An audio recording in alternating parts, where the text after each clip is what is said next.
ça que je viens vous parler. Entre autres, parce que les attaques contre l'enfance et la famille sont absolument multiformes et c'est un tir de barrage. C'est un tir de barrage. Mais honnêtement, je pense qu'on va gagner, qu'ils ne gagneront pas et que ça se dessine, ça se prépare.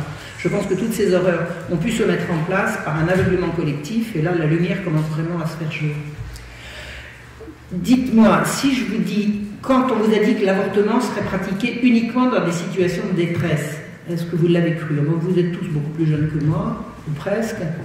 Moi, quand on m'a dit en 1976, enfin, je suis assez vieille pour avoir le souvenir très précis des grandes envolées de Mme Simone Veil à l'Assemblée, elle a dit que l'avortement c'était pour les situations de détresse. Et bien, je l'ai cru.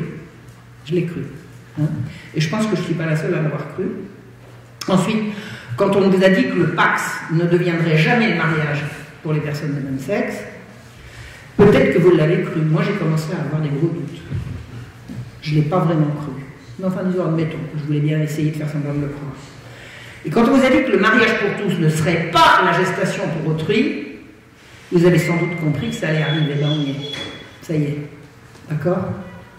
Alors, si je vous dis aujourd'hui qu'on prépare l'interdiction, je dis l'interdiction pour les parents de s'opposer à une opération de changement de sexe pour leurs enfants, là maintenant vous allez me croire.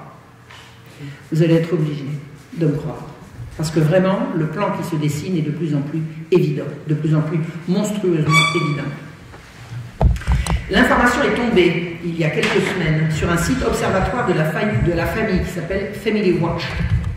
On annonce que les gouvernements devront exclure les souhaits des parents qui s'opposent à la transformation hormonale et chirurgicale de leurs enfants désireux de changer de sexe. C'est-à-dire qu'on se prépare à interdire aux parents de s'opposer à une opération de changement de sexe, je vais mettre des guillemets. Personne au monde n'a jamais changé de sexe. Je répète, personne au monde n'a jamais changé de sexe. On va donc interdire aux parents de s'opposer à cette mascarade criminelle. Donc, alors, ce n'est pas une décision, hein. Ça n'est qu'une préconisation, mais c'est quand même toujours comme ça que ça commence. Alors, cette préconisation est tirée d'un journal qui s'appelle Journal of Medical Ethics, journal d'éthique médicale, revue professionnelle américaine, qui n'a certainement pas pouvoir décisionnaire. Mais elles n'ont jamais pouvoir décisionnaire. Et c'est pourtant comme ça que ça se termine. Voici ce que dit ce journal américain, je cite. JME, Journal of Medical Ethics, poursuivra sa pratique de longue date consistant à s'engager dans des questions moralement controversées d'une manière qui ne porte pas de jugement et vise à la discussion scientifique et critique des questions morales en médecine et en soins de santé. Ça veut dire qu'on va discuter de questions morales avec une approche scientifique et critique. Alors c'est moral ou c'est scientifique? C'est l'un ou c'est l'autre? L'éthique médicale semble un contresens. Eh bien, on va remplacer la morale par la science. Et la science, je vais vous raconter laquelle. Où nous sommes en fait au cœur du sujet, quand on parle de science contre la morale. Je vais vous donner un fait divers, que vous connaissez peut-être, mais peut-être pas. En octobre 2018, on a rapporté qu'une petite fille de 4 ans avait été violée dans la cour de récré par 3 bambins de son âge. On a dit violer, c'est-à-dire brutaliser, entraver, immobiliser, déshabiller et pénétrer. L'année précédente, elle avait déjà subi la même chose au même endroit, dans la même école, quand elle avait donc 3 ans. Je vais vous dire quelle a été la réaction de Michèle Créoff, vice-présidente du Conseil national de la protection de l'enfance. Là, elle est placée pour parler, n'est-ce pas? Ce type d'acte n'est pas fréquent, mais pas exceptionnel non plus. On est à l'âge des premiers émois, à un stade de développement où la curiosité émerge notamment au niveau sensoriel et sexuel. Alors vous avez bien entendu ce que dit cette dame, les premiers émois consistent désormais à violer des camarades à l'école maternelle. C'est ça qu'on a voulu comme évolution du monde. Vous avez voulu ça? Vous connaissez des gens qui ont voulu ça autour de vous? C'est comme ça qui se prépare, excusez-moi. Eh bien, depuis quand la curiosité des enfants se porte-t-elle sur le sexe? Parce que les enfants sont curieux, nous sommes tous d'accord. De quoi parlons-nous? Eh bien, la curiosité des enfants se porte sur le sexe depuis quelques décennies déjà, depuis l'invasion du porno. Avant, ça n'était pas le cas. depuis l'invention des droits sexuels. Les droits sexuels sont des droits universels, sans distinction de sexe, de genre ou d'âge. Donc tout le monde, à tout âge, a ses droits sexuels. Et depuis que l'éducation à la sexualité est obligatoire à partir de l'école maternelle. Est-ce que vous comprenez ce que signifie à la sexualité, en lieu et place de sexuel? Éducation sexuelle, c'est l'éducation prétendument à ce que c'est que la reproduction sexuée, puisque nous sommes des êtres qui nous reproduisons par le sexe.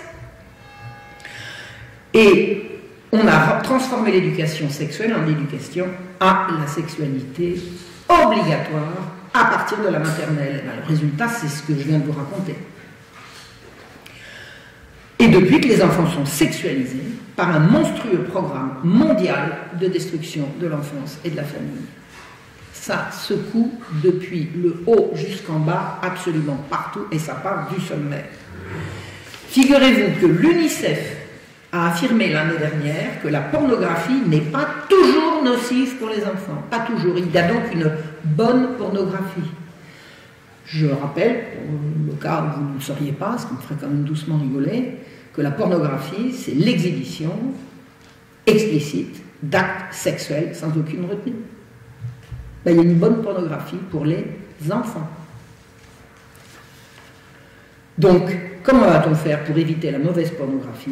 Eh bien, en promouvant la bonne. On va donc promouvoir la bonne pornographie auprès des enfants. Il faut voir une chose en face. Les grandes agences des Nations Unies font depuis des décennies à présent la promotion de la sexualisation des enfants dès leur plus jeune âge. Ça passe par une éducation à la sexualité obligatoire à partir de l'école maternelle.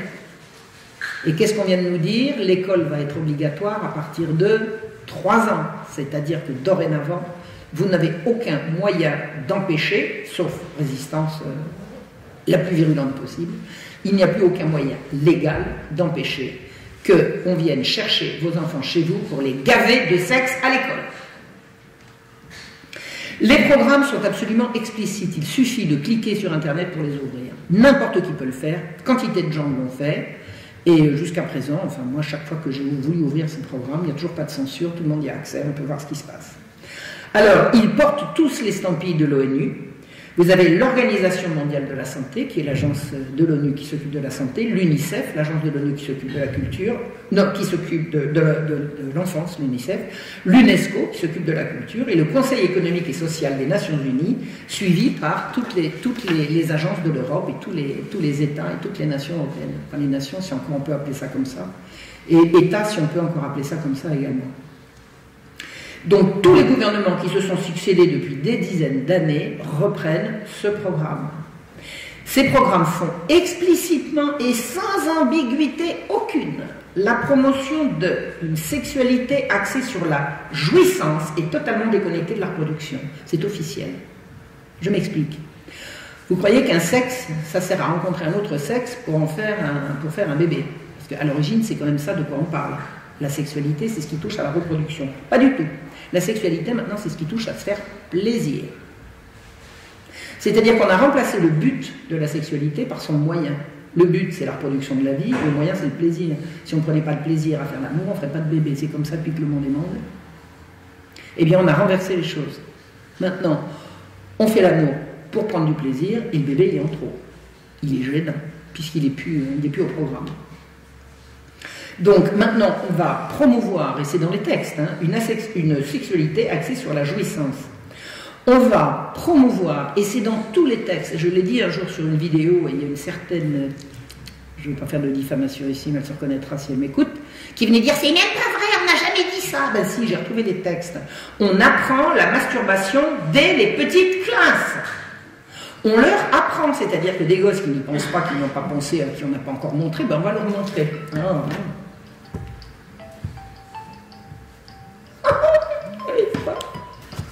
J'arrive pas, j'ai cru que je l'avais arrêté. Voilà, ça y est, ça ne reviendra pas. Donc on a ça dans tout, j'ai trouvé ça dans plusieurs programmes émanant des Nations Unies, dans tous les programmes d'éducation à la sexualité, il est question entre 0 et 5 ans, 0 et 5 ans c'est d'emblée, c'est tout de suite, hein, l'initiation au plaisir qu'on prend avec soi-même, c'est ce qui s'appelle la masturbation. C'est explicite, c'est dans tous les cours. On va promouvoir toutes les perversions sexuelles, sodomie en tête. Alors, je vais vous donner une explication. Alors, attendez, il y a un préalable que je dois faire à chaque fois, je ne l'ai pas fait ici, j'ai l'habitude de le faire. Je vais choquer, c'est pas par plaisir, c'est comme ça. Excusez-moi. Je vous demande pardon d'avance parce que je sais que je vais vous choquer. Je vais employer des mots qui sont à la fois crus et des images explicites qui sont vraiment pas ragoûtantes. Mais on va y aller quand même parce que c'est ça qu'il faut dénoncer. Eux ne se gênent pas. J'ai vu dans un programme imposé aux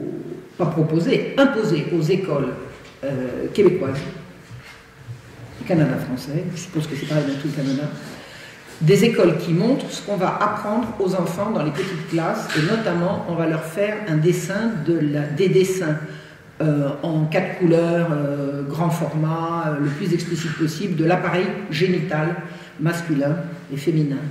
L'anus est mis dans l'appareil génital, sans commentaire. On va promouvoir l'avortement sans le consentement des parents. C'est-à-dire que j'ai lu des textes qui disent, tout honte but, on va donner l'autorisation, on expliquera aux filles qui veulent avorter qu'elles peuvent en parler à leurs parents. Il ne manquerait plus qu'on leur interdise.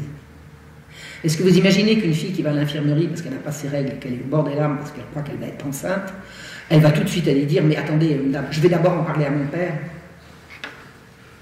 C'est-à-dire qu'on dresse les enfants contre leurs parents en leur donnant la possibilité de se passer non seulement de leur consentement mais même de les informer.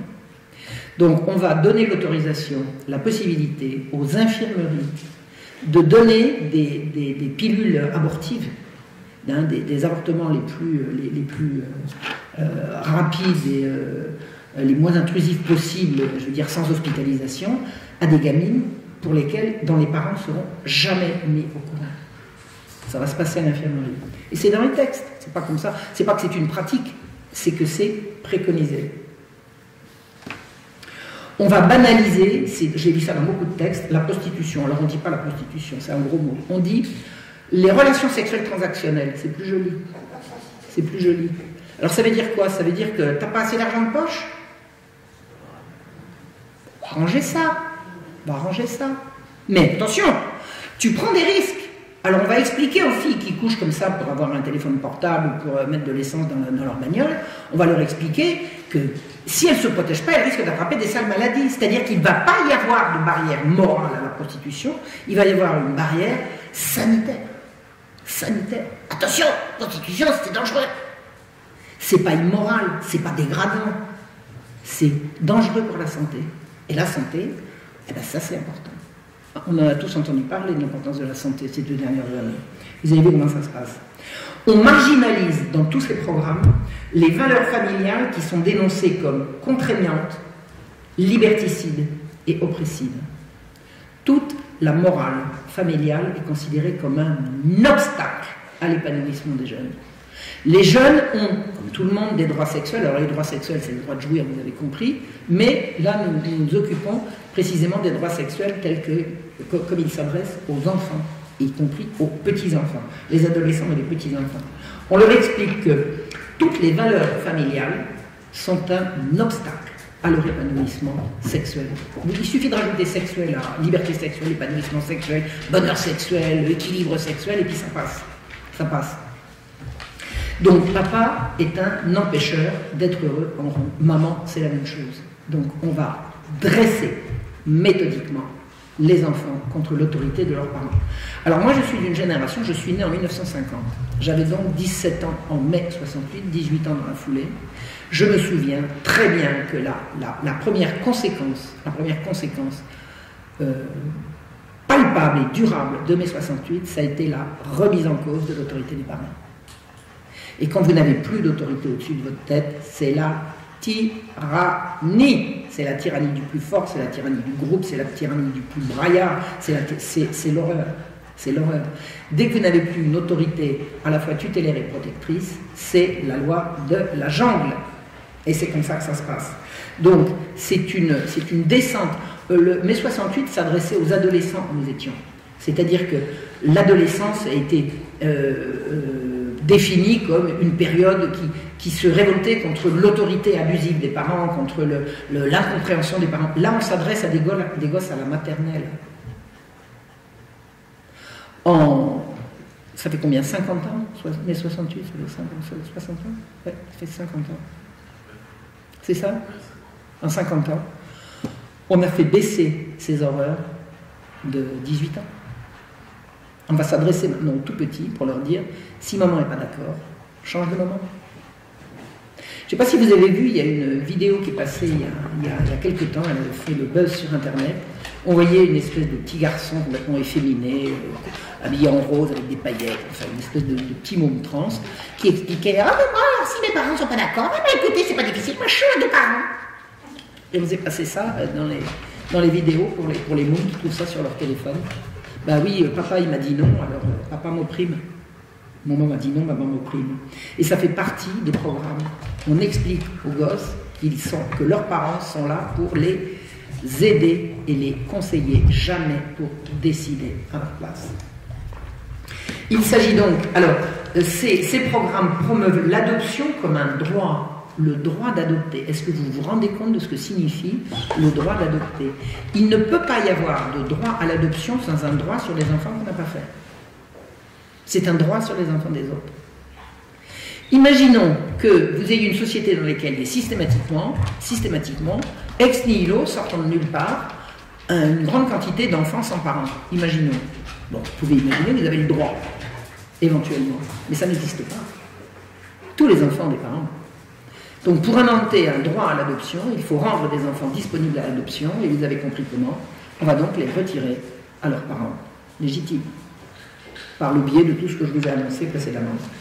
On va également, dans tous ces programmes, criminaliser systématiquement l'autorité parentale. C'est-à-dire qu'une loi est passée il y a 2-3 ans qui interdit la fessée. Comment voulez-vous interdire la fessée, qui est quand même une pratique qui se joue dans l'intimité familiale, comment voulez-vous interdire la fessée sans vous donner des moyens de savoir si elle existe? C'est-à-dire sans opérer un flicage monstrueux dans toutes les familles. Comment voulez-vous faire? Donc interdire la fessée, c'est d'emblée faire sauter en éclats l'intimité familiale. Alors, j'ai eu le pays qui était le plus pionnier en matière de cette horreur d'interdiction de la fessée, c'est la Suède. J'ai vu un reportage un jour qui expliquait que alors il y a la Suède, puis il y a l'Allemagne aussi après, puis il y a l'Angleterre, enfin ça se rapproche. La France a beaucoup résisté, puis ça y est, elle a cédé. J'avais vu un reportage qui expliquait qu'une famille qui veut faire céder un gosse qui fait un caprice, alors qui c'est qui connaît un gosse qui n'a jamais fait de caprice ici? C'est quoi le caprice? On teste l'autorité. Hein. Le gosse qui fait un caprice, il voit jusqu'où il peut aller, il teste l'autorité. Si en face, il n'y a pas d'autorité, ou si en face, vous avez des parents terrorisés qui disent « mais si jamais je ne fais pas ce qu'il faut, on va me l'enlever », vous avez des scènes absolument hallucinantes où la tension monte, où le gosse devient tout puissant, où les parents sont terrorisés. Eh bien, imaginez-vous qu'en Suède, qu'est-ce qui s'est passé? Alors un jour, peut-être 50 jours, hein, je vous donne un exemple, hein, c'est un exemple parmi tant d'autres. Un gosse, dans la cour de l'école, la cour de récré, a raconté « Hier, ma mère m'a menacé d'envoyer une claque. » Le soir, le gosse poussait en foyer.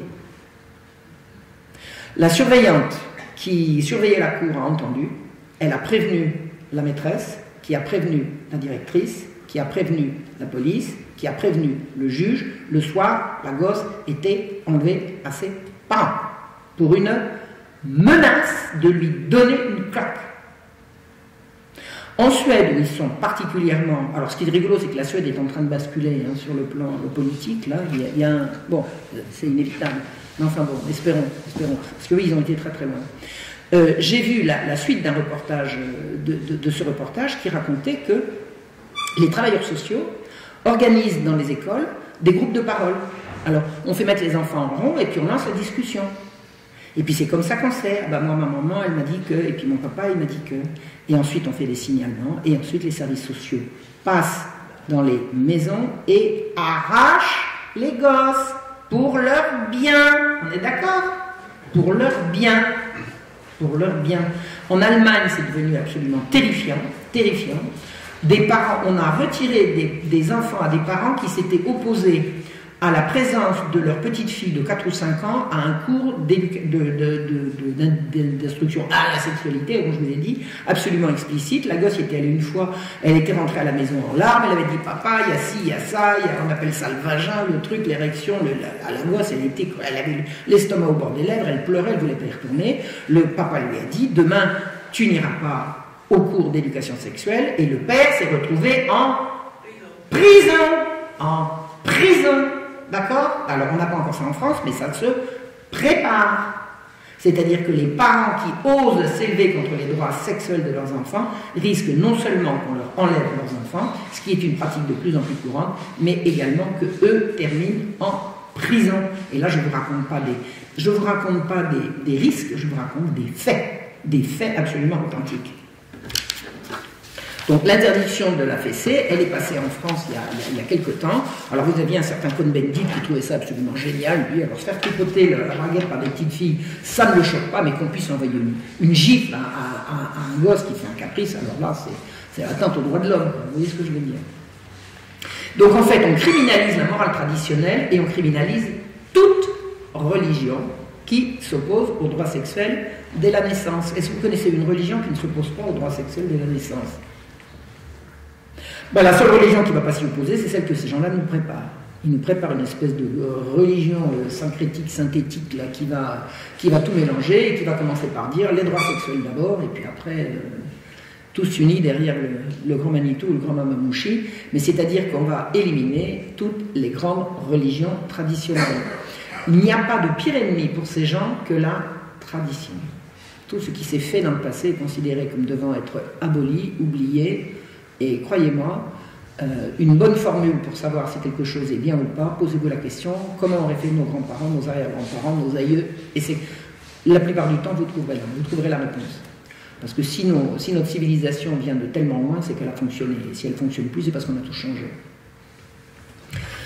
Donc, on nous annonce par petites touches la fin programmée de toute décence, de toute autorité et de toute morale. Il n'y aura plus de morale, puisqu'on a remplacé la morale par la science. D'accord? La morale, c'est quoi? C'est le bien et le mal? Ah! Ça va être scientifique ou pas scientifique. Ça s'appelle le renversement officiel des valeurs. On renverse tout. Ce qui était bien hier devient mal aujourd'hui. Donc on connaît les promoteurs de ces horreurs. On sait en France que c'est essentiellement le catholicisme qu'ils ont visé, mais l'islam en prend plein la figure également. Il ne faut pas se faire d'illusions, c'est clair et net.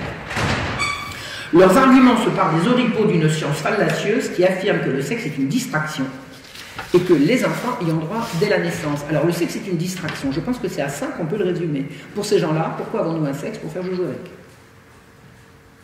Mais vous savez, pour se reproduire, il y a des utérus artificiels, il y a des couveuses, et c'est au programme. On n'aura plus besoin de se rencontrer, de se connaître charnellement pour faire des bébés. On fera ça par l'intermédiaire d'éprouvettes. Et pour le reste, eh bien, tout sera permis. Tout sera permis. Alors, le sexe est une distraction, et je vous ai dit, les enfants y ont droit dès leur naissance. Alors, vous avez compris ce que ça veut dire dès leur naissance? À la naissance, les enfants ont un sexe pour jouer avec. Tout le monde le dit, c'est dans tous les programmes, et c'est scientifique. Savez-vous d'où vient cette science qui prétend que les enfants sont sexuels dès la naissance? Eh bien, c'est ce qu'on affirme depuis le rapport Kinsey, Alfred Kinsey, qui a publié, un Américain, qui a publié en 1948 et en 1952, donc à 4 ans d'intervalle, et c'est repris ad nauseam par absolument tous les professionnels de l'éducation et de la santé, suivant les conseils et instructions de grands malades qu'on appelle les sexologues. Voilà, donc les théories de Kinsey sont reprises par les sexologues. Ces théories sont nées juste après la guerre en Amérique, 48 et 52. En France, on les entend depuis 1968. Ça fait donc plus de 50 ans que ça dure. Et que quoi dure? que les enfants sont sexuels dès la naissance, mais au fait, comment sait-on? Est-ce que les enfants l'ont dit? Alors, que raconte le rapport Kinsey? Alors Kinsey, Alfred Kinsey, il est mort dans le courant des années 50, c'était un Américain, cheveux en brosse, nœud papillon, bonne bouille. Il avait une femme qui traînait partout avec lui, c'est un petit fichu carré, petit sourire neuneux. On les voyait, lui fumant la pipe et elle tricotant dans un canapé au coin du feu. Vous voyez l'image? Bon. Alors, il y a quelqu'un qui n'a jamais entendu parler de Kinsey ici? Non, je crois que tout le monde connaît. Non? C'est un peu flou. Ben, je vais rentrer dans les détails. Kinsey est un monsieur qui raconte que la sexualité, sous n'importe quelle forme qu'elle se pratique, est toujours bonne. Tout ce que vous faites pour le plaisir du sexe, c'est bien. Pourquoi? Parce que c'est comme ça. Il n'y a pas d'âge pour s'y adonner. Un enfant ne peut pas être victime d'un adulte qui a eu avec lui un rapport sexuel. C'est l'hystérie de ses parents qui le trouble par le fait lui-même, pas par le fait lui-même dont il a forcément joui. C'est-à-dire que M. Alfred Kinsey explique qu'il n'y a pas de viol d'enfant. Les enfants sont forcément d'accord. Et si un enfant va mal, c'est parce que ces crétins de parents ont poussé des hurlements. Et c'est le hurlement des parents qui trouble l'enfant. Et il explique que la plupart des Américains, quoi qu'ils en disent, pratiquent la sodomie à tout va, l'avortement en masse et l'adultère sans complexe. Or, l'année où Kinsey fait son premier rapport en 1948, l'Amérique a d'elle-même l'image de « on arrive vierge au mariage, on est fidèle toute sa vie, quand on est enceinte, on accouche, et puis on transmet des valeurs à ses enfants et on se marie une fois. On se marie une fois, c'est pour la vie. On se marie par amour et c'est pour la vie. » La publication de ce rapport, alors le rapport Kinsey qui s'est appelé « Sur la sexualité masculine » en 1948 et « Sur la sexualité féminine » en 1952, la publication de ce rapport à la sortie de la Seconde Guerre mondiale a traumatisé toute une Amérique glorieuse et morale et fière de ses valeurs. C'est en montrant une réalité insoupçonnée qu'on a changé de paradigme que les valeurs ont été inversées. C'est ce rapport Kinsey qui a déclenché la révolution sexuelle. C'est-à-dire qu'avant le rapport Kinsey, l'Amérique a d'elle-même l'image d'une Amérique vertueuse et familiale, et brusquement elle découvre que tout le monde couche avec tout le monde, qu'on avorte à qui mieux, que la sodomie, quoi, vous n'avez pas essayé, mais vous êtes complètement ringard, etc., etc. Donc ce rapport a été tellement pris au sérieux que l'Amérique a révisé tout son code pénal. C'est-à-dire que vous aviez un code pénal comme partout qui dit que les atteintes contre les femmes et les enfants, c'est gravement puni. Maintenant, c'est plus le cas, puisqu'elles sont d'accord. Puisqu'ils sont tous d'accord. Le code pénal américain a été révisé suite au rapport Kinsey. Alors, je vais faire une petite révision de avant et après. Avant le rapport Kinsey, le sexe, c'est l'affaire du mariage, et le mariage est l'affaire d'une vie. La fidélité est une valeur sûre, c'est bien la fidélité.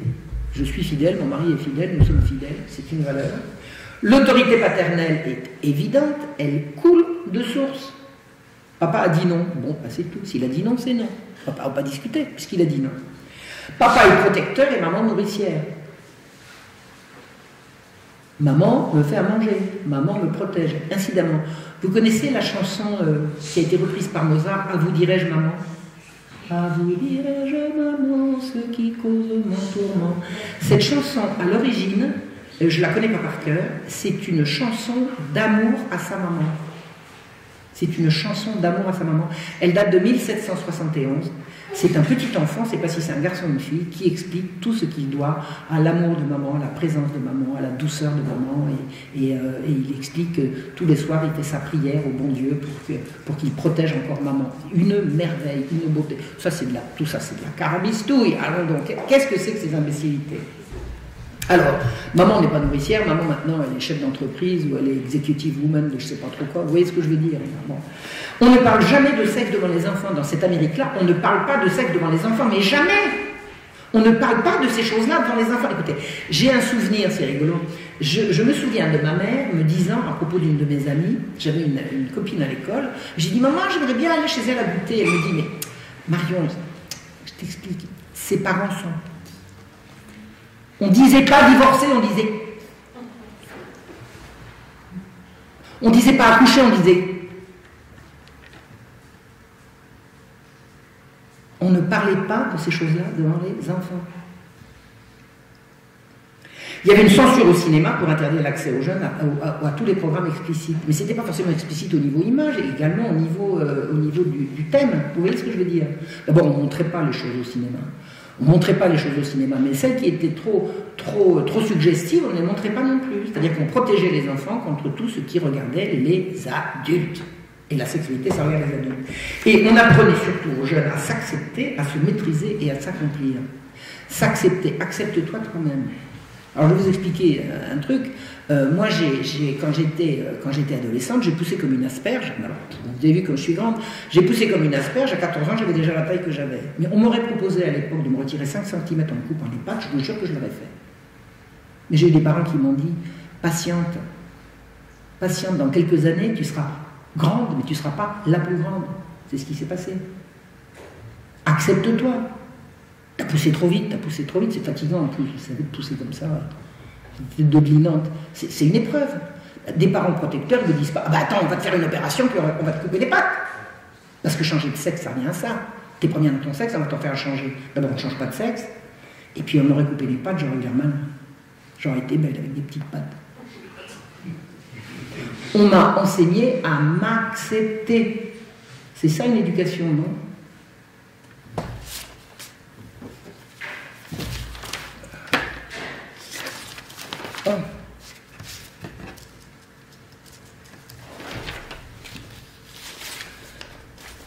Depuis cette révolution Kinsey mai 68, parce que c'est un seul et même mouvement, maintenant on couche pour s'amuser.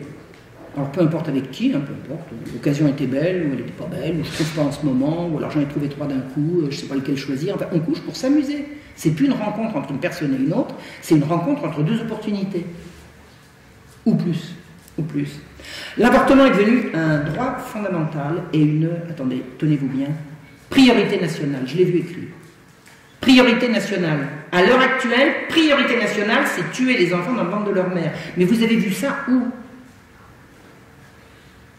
On est passé de l'avortement dans les cas extrêmes pour aider la mère à se sortir de situations inextricables, encore qu'il y a d'autres moyens de se sortir de situations qui ne sont inextricables que parce qu'on le veut bien, mais en admettant.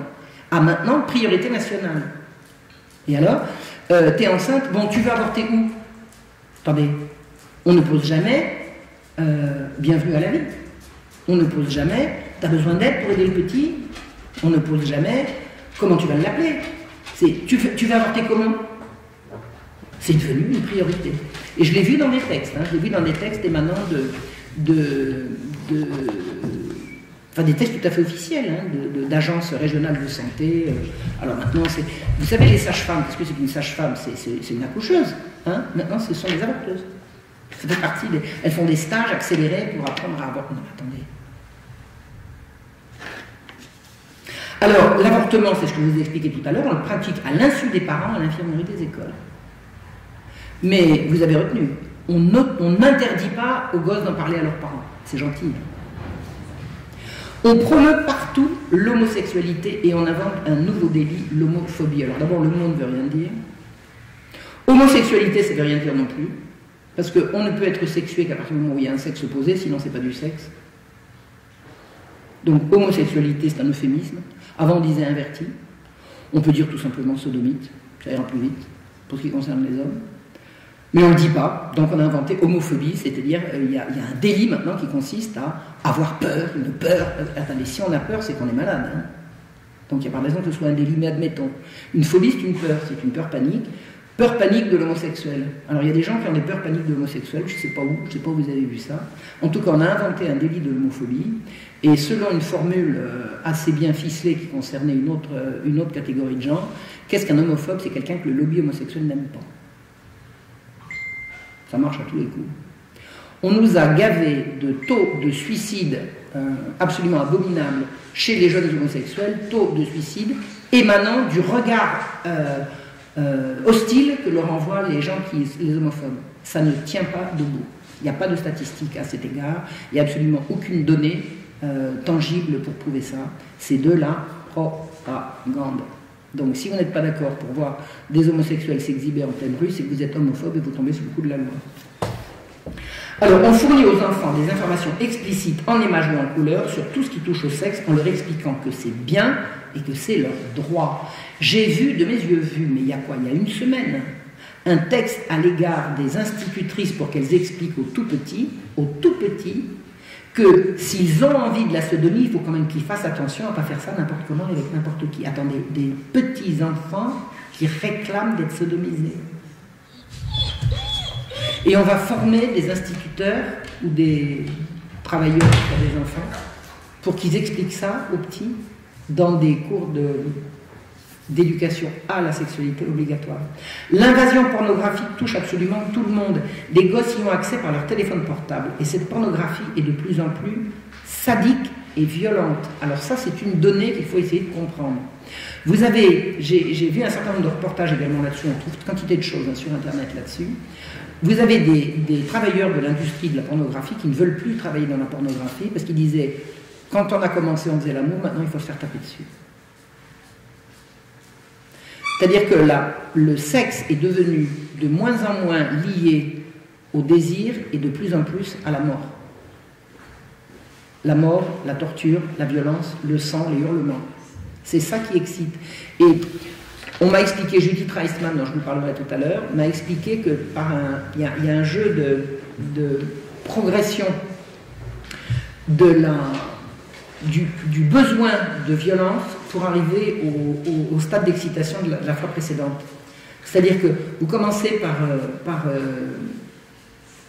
avoir une excitation sur la vision d'un couple, après ça va être deux hommes avec une femme, après ça va être un groupe, après ça va être avec des coups, après ça va être de la mort, après ça va être du feu, et puis ça va se terminer par des meurtres d'enfants. C'est-à-dire qu'il y a une progression nécessaire pour conserver l'excitation dans la pornographie, qui fait que la pornographie pousse à toujours plus d'abjection et d'abomination. Alors, ce que j'avais vu, c'est que ces travailleurs du porno, parce qu'on peut appeler ça comme ça, puisque c'était des gens qui travaillent dans une industrie, ne veulent plus travailler là-dedans, parce que c'est devenu extrêmement dangereux. C'est devenu, on n'est pas sûr d'en sortir indemne. On ne leur demande pas si ça leur plaît ou pas, alors qu'avant on disait, mais si on aime ça, je vous assure, en fait, vous n'avez qu'à écouter comment s'appelait-elle, la fille qui racontait du porno à la radio, là, comment s'appelait-elle? Brigitte Lahaie, elle a toujours dit qu'elle faisait ça par plaisir, hein, qu'elle a toujours... Bon, mais elle prenait pas des coups, elle. Hein, elle prenait pas des coups. Maintenant, c'est quasi obligatoire. Et le bout du bout de l'abomination, sans laquelle l'excitation ne vient plus, c'est ce qu'on fait aux enfants. Donc on est dans une progression de l'abjection qui mène au crime et au meurtre d'enfants. Mais on appelait ça la libération sexuelle, c'est beau pour la liberté. C'est beau la liberté. Donc voilà, toute cette... alors, on promeut... Alors, d'autre part, il n'y a jamais eu autant de maladies sexuellement transmissibles. Alors, c'est intéressant, c'est qu'on a dit pendant un temps, et moi je me souviens de ce langage, il faut faire de l'éducation sexuelle pour faire reculer les maladies sexuellement transmissibles. Or, il y en a de plus en plus. Parce que plus on parle de sexe, plus on en fait, plus on attrape des cochonneries, c'est évident. Hein. Et la violence sexuelle explose partout. Il y a de plus en plus de viols, c'est indéniable, ça n'arrête pas. Alors, à quoi ça servait de faire une révolution sexuelle où tout le monde a droit à la satisfaction de ses désirs, si pour avoir ses désirs, on est obligé d'être de plus en plus violent et de plus en plus irrespectueux de la volonté de l'autre. On promeut des opérations délirantes qu'on appelle de changement de sexe à partir d'une propagande qui dit on choisit son sexe, on n'est pas obligé de garder celui qu'on vous a assigné à la naissance. Vous imaginez ? On vous a assigné un sexe à la naissance. Ben moi, c'est pas mes parents qui m'ont assigné un sexe à la naissance, c'est le bon Dieu. Et ça s'est fait au moment de la conception. Je suis devenue une fille dès l'instant où le spermatozoïde de papa a rencontré l'ovule de maman, et j'ai jamais changé depuis, et on pourra toujours me faire des opérations absolument hallucinantes, je garderai toujours le même nombre de chromosomes, et ça, c'est inchangeable.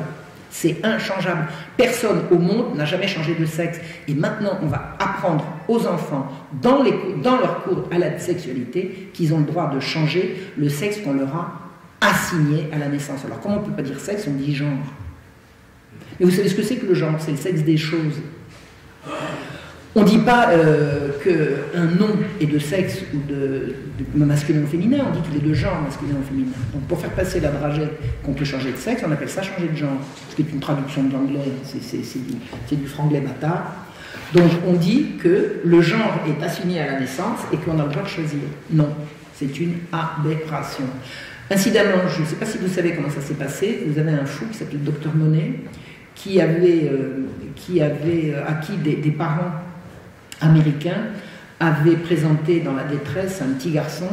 Ils avaient des jumeaux et l'un des deux jumeaux, ils les avaient circoncis et la circoncision s'était mal passée pour un des deux jumeaux et son sexe avait été endommagé. Le docteur avait dit, il n'y a qu'à l'enlever, élevez-le comme une fille. Et il s'est suicidé à 30 ans. Alors on l'a élevé comme une fille, il avait des hormones de garçon, il a été élevé comme une fille, il est devenu fou. Il est devenu fou.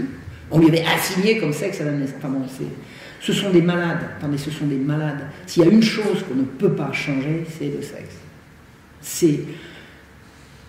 Je veux dire, tout le monde sait ça.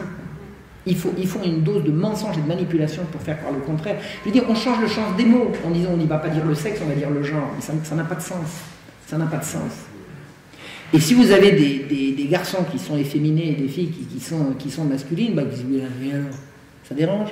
Moi j'avais une copine, quand j'étais à l'école, elle est comme ça, elle est aujourd'hui grand-mère, elle a fait des enfants, des petits-enfants, elle est toujours avec le même homme, elle est heureuse comme un pape, ben alors elle est masculine, et alors c'est quand même bien son mari qui lui a fait des enfants, c'est pas elle qui lui en a fait. Hein. Vous voyez ce que je veux dire? Et puis moi, quand j'étais adolescente, j'avais ça de cheveux. Parce que ma mère, elle avait trouvé que Jean Seberg, dans Un bout de souffle, elle était mignonne avec les cheveux tout courts, elle m'avait fait les cheveux comme ça, mais comme j'avais une grosse voix et puis que j'étais un peu plate comme une limande, on m'appelait jeune homme, et je trouvais ça drôle. Mais attendez, ça serait aujourd'hui, ça y est, j'aurais été opéré. Hein. J'ai joué à ça combien de temps? 2-3 ans 2-3 ans. Puis un jour, un beau jeune homme m'a dit que j'étais la féminité incarnée, alors j'ai fondu. Vous voyez ce que je veux dire? J'ai pas dit, dis donc, t'es pas vrai, tu m'as signé un genre de... C'est le plus beau compliment que j'ai entendu de mon adolescence. Donc voilà, on promeut à l'heure actuelle le droit de l'enfant à choisir son sexe, vous imaginez, et on prépare, c'est ce que je vous disais tout à l'heure, que les parents n'auront pas le droit de s'y opposer. Et qu'est-ce que c'est qu'un changement de sexe? C'est en fait une mutilation sexuelle irréversible, abominable, abominable, abominable. Alors, il y a une vidéo qui circule en ce moment, très très intéressante, d'une dame qui a étudié, comme sociologue je crois, quantité de cas de gens qui sont dans cette mouvance. Alors, ce qu'il faut savoir, c'est que les demandes de changement de genre, hein, on va dire comme ça, sont toujours collectifs. C'est toujours un environnement qui y pousse. Si vous êtes dans une région où personne n'a jamais entendu parler de ça, même si vous ouvrez un truc changement de genre à un bureau, personne ne va y venir, ils s'en foutent. C'est-à-dire qu'il y a en fait c'est une pardon? Émulation collective. Merci. Exactement. Une émulation collective avec le support bienveillant de l'école, de l'administration, de l'éducation nationale et puis de tous les intervenants extérieurs. Donc c'est une politique de destruction. C'est une politique de destruction. Sachez qu'on peut faire une opération de changement d'apparence dans un sens, mais pas dans l'autre. Pas dans l'autre. C'est terminé. Donc pour avoir cédé aux caprices d'un sale gosse qui a voulu dire merde à papa, maman, et puis qui a voulu écouter des gens absolument abominables, quand il va regretter, il va faire quoi? Et il lui restera de se suicider, peut-être. Joli résultat. Un joli résultat. Donc en fait, toute la réalité qui a été révélée par Kinsey, je vous ai expliqué hein, que tout le monde couchait avec tout le monde, que la sodomie c'était quoi, etc. En fait, c'était pas vrai. Kinsey a menti. Il a triché, il a menti et il a inventé pour l'Amérique une sexualité débridée qui était la sienne. C'était un grand pervers lui-même. C'était un homme. Il est mort en s'arrachant les testicules. Ça faisait partie de ses jeux. Il jouait le soir, il se mettait une poulie, un machin, une corde, il tirait. Enfin, un jour, il a tiré trop fort. Enfin bon, il est mort comme ça, de complications. Il n'est pas mort du tout. Hein. Pareil. Alors, on a dit après qu'il était mort d'une pneumonie et je crois qu'il n'avait pas un poumon là, à cet endroit-là.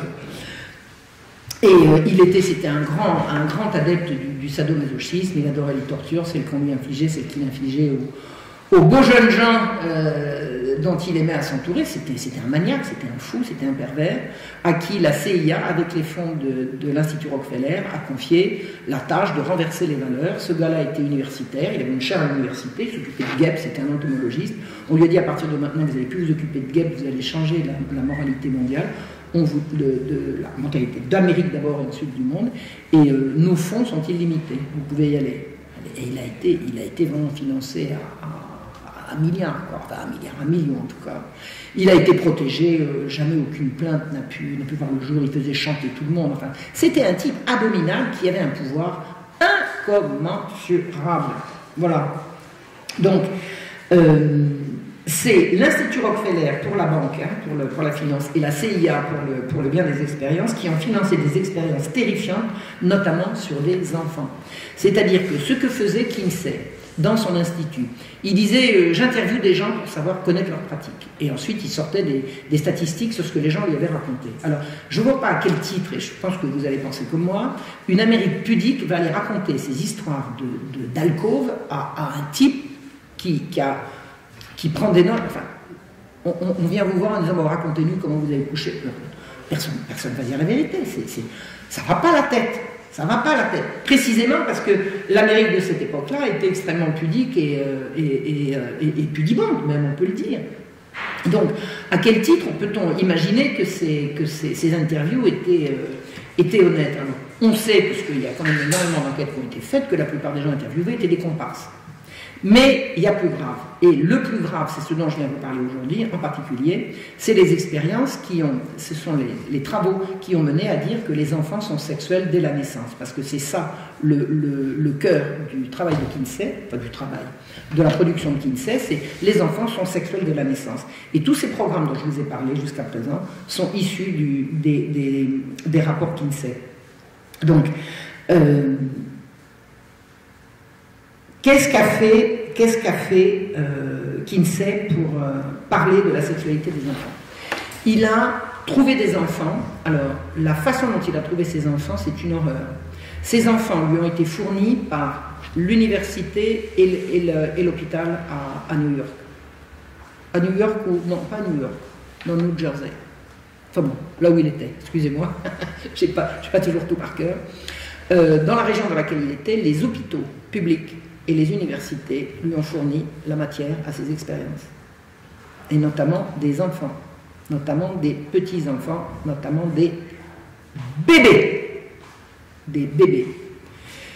Il a sorti dans son rapport sur la sexualité des hommes que les enfants étaient capables d'avoir des orgasmes à partir de 4 mois, d'après ses découvertes, d'après ses enquêtes, et il a fait des tableaux qu'il a publiés, sur le nombre d'orgasmes dont étaient susceptibles des petits-enfants de 4 mois jusqu'à 14 ans. Après, ça sortait de la statistique. Et une femme, Judith Reisman, plus de 20 ans, je crois, après la publication du rapport, a lu ce tableau qui avait été vendu, enfin qui avait été lu par des millions de personnes, puisque les rapports Kinsey ont été publiés dans le monde entier. Elle a lu ces tableaux, elle a vu ce qui avait marqué, et elle dit, mais personne n'a donc vu ce qui se passe ici. Ils ont stimulé des enfants dont ils prétendent qu'ils avaient tant d'orgasmes à l'heure ou en 24 heures. Elle s'est renseignée auprès d'anciens collaborateurs de Kinsey. Elle a dit, mais comment faisiez-vous pour avoir ces orgasmes? Réponse officielle, la réponse est entre les mains de Judith Reisman, par des stimulations orales et manuelles. Et qu'est-ce qui vous fait dire que ces enfants avaient des orgasmes? Et alors là, accrochez-vous. Ils pleuraient, hurlaient, se débattaient, convulsionnaient et s'évanouissaient. Donc ils jouissaient. C'est dans le rapport Kinsey qu'a fait le tour du monde. Alors, soit personne ne l'a lu, soit on est dans un monde de salopards. Vous imaginez? Et c'est ça dont on se sert comme base. Tous les programmes d'éducation à la sexualité se basent sur Kinsey. Judith Reisman s'est battue jusqu'à la mort pour obtenir des enquêtes officielles sur les façons de faire de Kinsey. Elle n'a jamais réussi. Remonter tous les programmes d'éducation à la sexualité, d'éducation sexuelle, ça sera comme vous voulez, remonter à la source, tout revient à Kinsey. Tout! C'est-à-dire qu'on va vous obliger à laisser vos enfants, vos petits-enfants à l'école où on va leur apprendre des techniques basées sur l'imposture d'un violeur d'enfants. Alors, je ne dis pas que Kinsey lui-même violait les enfants, parce qu'il l'a fait faire par des pédophiles, et je pense que lui, il préférait les hommes faits. C'est ce que j'ai cru comprendre. Mais peu importe, c'est pas pour l'excuser, hein, c'est pas ça que je veux dire. Ce que je veux dire, c'est que Kinsey s'est entouré de pédophiles à qui il a donné carte blanche pour faire toutes les expériences qu'il voulait sur les enfants. Il a publié le résultat de ces expériences et personne n'y a vu du bleu, alors que c'est dans le rapport. Et c'est ça dont on se sert. Donc, c'est Rockefeller et la CIA qui ont financé ces expériences abominables. Alors, d'où ils venaient ces enfants? D'où ils venaient ces enfants? Alors, vous avez les enfants de parents pervers, ça existe. Hein. C'est pas parce que les parents sont pervers, hein, c'est parce que des parents sont pervers. Vous voyez ce que je veux dire? Vous trouvez un père pervers, alors ça y est, les pères sont pervers. Non, vous avez des parents pervers, ça a toujours existé. Il y en avait d'ailleurs dans son environnement. Et puis après, il y a les enfants pauvres. Et puis après, il y a les enfants qui vont être diagnostiqués turbulents, surexcités, machin, truc, bidule. On va inventer des maladies. Vous savez, un gosse qui refuse d'être attentionné comme on l'appelle, ben on va le cataloguer malade mental, on va l'hospitaliser, et puis hop, il va passer dans les expériences Kinsey. Incidemment. L'Institut Rockefeller a financé des recherches à l'hôpital Necker, à Paris, dans les années 50. Et j'ai été hospitalisé à l'hôpital Necker, en 1952. J'aimerais bien savoir ce qu'ils m'ont fait. J'aimerais bien savoir. Kinsey était l'un des agents. Alors la CIA, qu'est-ce qu'elle cherchait? La CIA, elle faisait financer, mais elle supervisait des expériences sur le cerveau. La CIA voulait savoir si on pouvait entrer dans le cerveau de l'ennemi. De l'ennemi ou des gens qu'on voulait dominer. Donc ça fait partie des expériences sur le cerveau. C'est de cette époque-là qu'on parle de lavage de cerveau, trucs comme ça. Donc vous aviez la supervision de la CIA, je ne sais pas si vous imaginez la pieuvre que c'était la CIA en termes de pouvoir. L'argent illimité de Rockefeller et un psychopathe au milieu, entouré de pervers sexuels et de pédophiles, qui ont torturé des malheureux enfants.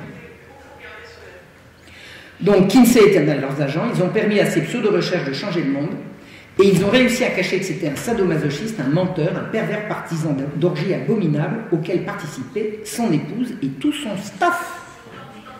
Toute la bande de Kinsey, une fois qu'ils avaient terminé de travailler, ils montaient dans le grenier qui était hyper insonorisé et il paraît que c'était pour pas qu'on entende les hurlements.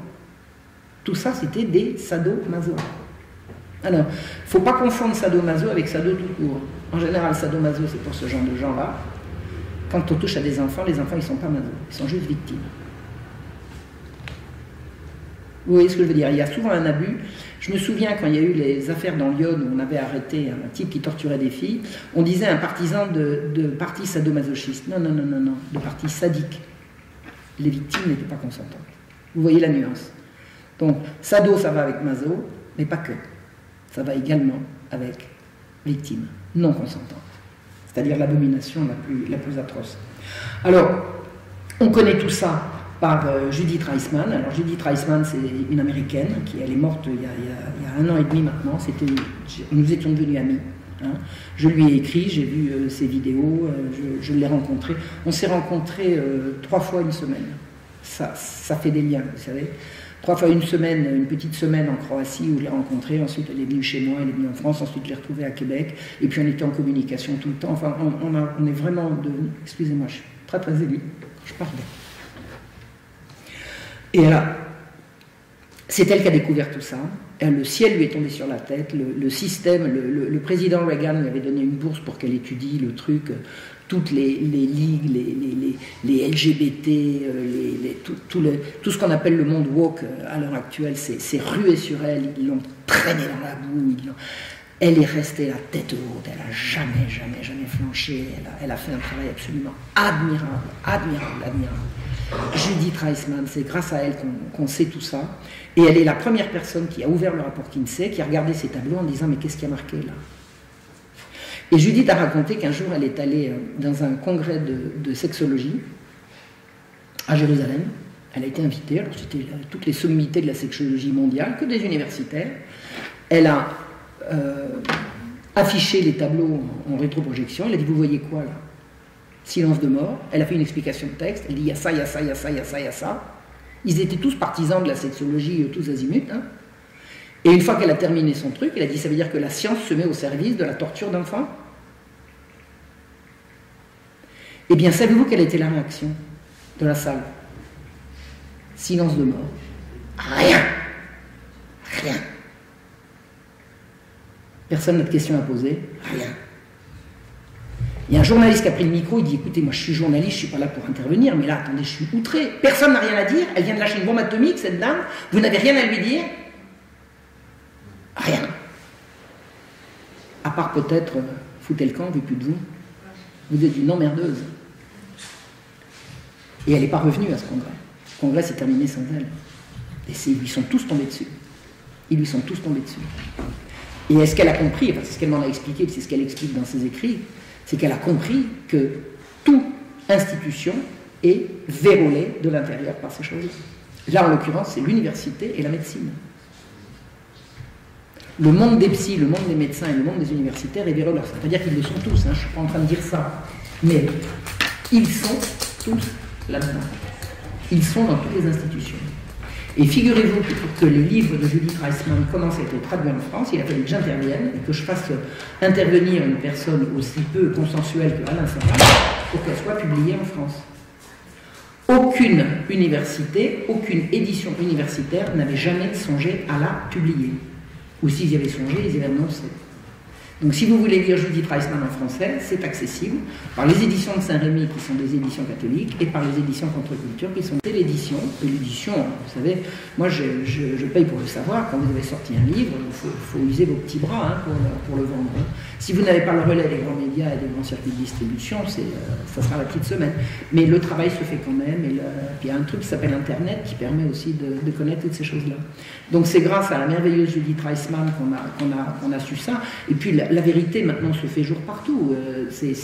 Les attaques contre les enfants, c'est une horreur. C'est une horreur. L'école obligatoire à partir de 3 ans, le changement de sexe qui va être... Vous imaginez, on va vous arracher vos enfants, vos petits-enfants. Ça fait des années que ça se fait, mais ça se faisait dans les classes défavorisées. Maintenant, ça va se faire dans tous les milieux. C'est ça qu'il faut comprendre. Dans les villages, on a toujours retiré les enfants aux familles les plus pauvres. C'est-à-dire que les familles les plus pauvres, au lieu de les aider dans leur pauvreté, on leur retire les gosses, comme ça fait de la... Hein, bon. Mais maintenant, c'est plus ça. Maintenant, c'est des gens, des gens de la bourgeoisie ou de la moyenne bourgeoisie à qui on va enlever leurs enfants. Parce que vous avez vu cette histoire de couple là récemment, un jeune couple, la maman a voulu accoucher de son deuxième à la maison. Et bien la gendarmerie est venue lui enlever pour maltraitance. La gendarmerie est venue enlever les enfants. Parce qu'un service social X ou Y a décidé que ses parents, ça n'allait pas du tout, ils ne se pliaient pas, ils lui ont enlevé le bébé qu'elle était en train d'allaiter. Hein. Alors il y a eu une mobilisation, elle a retrouvé son enfant, mais si on n'avait pas bougé, elle ne le retrouvait pas. Elle ne le voyait pas. Et elle est allée aux services sociaux qui avaient retiré son enfant, elle est allée donner de son lait, elle avait pris un tire-lait, elle l'allaitait. Hein. Et bien on lui a refusé. On lui a refusé. Probablement parce que son lait allait être maltraitant. Vous voyez ce que je veux dire? À partir du moment où elle accouche à la maison, elle est maltraitante, donc son lait va être empoisonné, ou quelque chose du genre. Mais attendez, ce sont des malades qui dirigent ça. Ce sont des malades. Et c'est comme ça depuis des siècles. Bon, là, ça sera un cours d'histoire, hein. Une autre fois si vous voulez, parce que moi je sais que ces horreurs-là, ça dure depuis des siècles. Des siècles. J'en ai fait ma spécialité. Bon, alors, il reste encore un peu de temps? Ah non, mais Marion. Ça fait combien de temps que je parle? Elle a tout le temps qu'elle veut. Ça fait bien. Bon, j'ai bientôt terminé. Je vais vous expliquer ce qui se prépare chez nous. Il y a un monsieur qui s'appelle Pape Ndiaye, vous avez entendu? Hein? Alors il a été interviewé le 12 septembre, on est le quoi? On est le 19? Hein? C'est tout récent. Et on l'a interviewé sur France Info pour qu'il parle de... Parce que la rentrée se passe bien. Et il dit, nous allons maintenant parler d'éducation à la sexualité à l'école. Alors il a bien appris ça le son. Il ne commet pas l'erreur de dire éducation sexuelle, il a bien appris que c'était à la sexualité. Et il dit, c'est une obligation légale. La loi de 2001 nous enjoint de façon très claire de parler d'éducation à la sexualité dans le premier degré et dans le second degré, et donc nous devons respecter la loi. Pourquoi est-ce qu'on revient tous les ans en disant qu'il faut respecter la loi? Toute loi doit être respectée. Tous les ans on dit qu'il faut respecter la loi. Parce qu'il y a une résistance, figurez-vous. Les gens ne se laissent pas faire. D'abord, les instituteurs, les professeurs ne sont pas tous d'accord, même s'ils ne le disent pas haut et fort, ils ne se précipitent pas. Donc régulièrement, tous les ans, on entend dire « il faut respecter la loi ». Donc ça veut dire que la loi n'est pas respectée. Ça veut dire quoi? Ça veut dire que c'est une injonction qui vient d'en haut et que la base résiste. Mais si la base résiste, on va changer la base. Si les gens ne sont pas d'accord, on va les changer. Ce changement est un changement qui est imposé du sommet vers la base. Ça n'est pas, et ça fait belle lurette que ça n'est plus, la base qui exprime son désir de changement et qui l'obtient. C'est le sommet qui impose le changement à la base. Donc, il explique qu'un rapport de l'inspection générale montre qu'il y a de grandes variations selon les écoles, selon les classes et selon les territoires. Tous les ans, ça revient comme ça. Donc, il faut se redonner les moyens de l'éducation à la sexualité. Je vous ai expliqué ce qu'il y avait dans ces cours d'éducation à la sexualité, l'apprentissage de la masturbation, la découverte de ce que c'est que la sodomie. Enfin, c'est hallucinant. C'est hallucinant, hallucinant. Dans des classes mixtes. Parce que si encore on disait, bon, vous avez des classes de filles, on va leur montrer, des classes de garçons, on va leur montrer, mais on les montre ensemble. Donc vous imaginez la gamine, et ça j'ai eu des exemples, qu'on fait venir au tableau, on lui montre un sexe en matière plastique, on lui demande de placer un préservatif avec les hurlements des mecs au fond de la classe qui vont la retrouver à la récré. Vous imaginez? Vous imaginez? Mais ça, il n'y en a pas encore assez. Il en faut plus. Alors, que dit notre pape Ndiaye? Nous devons améliorer cette situation, c'est-à-dire le fait que tout le monde ne donne pas l'éducation à la sexualité, pour des objectifs de santé publique. Alors, vous avez compris, on va enseigner le sexe pour des questions de santé. Eh bien, c'est la santé sexuelle.